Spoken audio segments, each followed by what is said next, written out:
నమస్కారం అండి. నా పేరు Gopikrishna, assistant district fire officer, 10 fire station, Visakhapatnam district. మనకి బ్లాక్ నెంబర్ ఎఫ్ లోనే, ఆటోనగర్ బ్లాక్ నెంబర్ ఎఫ్ లోనే స్క్రాప్ గోడౌన్ లో ఫైర్ అయిందని 4 o'clock ఫైర్ కాల్ వచ్చిందండి. ఫైర్ కాల్ వచ్చిందంటే మేము ఒక వాటర్ ట్యాంకర్ టర్న్అవుట్ చేసాము. వాటర్ ట్యాంకర్ టర్న్అవుట్ చేసిన తర్వాత మా వాళ్ళు చూసి దీనికి సరిపోదని చెప్పేసి ఇంకో 2 వాటర్ ట్యాంకర్లు కావాలని చెప్పారు. ఆల్రెడీ పెదగంట నుంచి కూడా ఒక బండి టర్న్అవుట్ చేసాము. అది కూడా సరిపోదని చెప్పేసి మరిపాల నుంచి కూడా ఒక వాటర్ లారీని చెప్పామండి. అది సరిపోదని చెప్పేసి ఇంకా విశాఖపట్నం నుంచి కూడా వాటర్ బౌజర్ ఒకటి పంపించాము.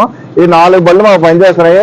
ఇంకా అదనంగా బిహెచ్ఎల్ నుంచి వాటర్ టెండర్ రప్పించాము. అలాగే స్టీల్ ప్లాంట్ నుంచి కూడా ఒక వాటర్ టెండర్ రప్పించడం జరిగిందండి. ఈ 6 బళ్ళు ఇక్కడ కంటిన్యూస్ గా వర్క్ చేస్తాయి. వాటర్ కి కొంచెం ఇబ్బంది అవుతుంది మాకు. కాకపోతే వాటర్ సోర్సెస్ కి వెళ్ళి తీసుకొని వచ్చి ఫైర్ ఫైటింగ్ చేస్తున్నాము. ఇంకొక గంట గడిలో ఫైర్ ఫైటింగ్ మొత్తం ఆపేస్తామండి.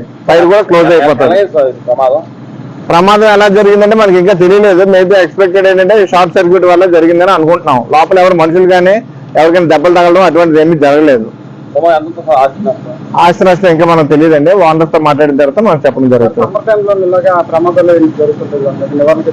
సమ్మర్ లో నివారణ చర్యలు అంటే జనాలు స్పందించాలి. ఇమీడియట్ గా ఏమి జరగకుండా చూసుకునేటట్టు ప్రవర్తించాలి. Good house keeping, good monitoring ఉన్నట్టయితే అగ్ని ప్రమాదాలు జరగకుండా మనం నివారించవచ్చండి. మానిటరింగ్ ఉండాలి కంటిన్యూస్ గా. మనకెందుకు అనుకుంటే ఖచ్చితంగా జరుగుతాయి, ఎండాకాలం కాబట్టి. ఓకేనా?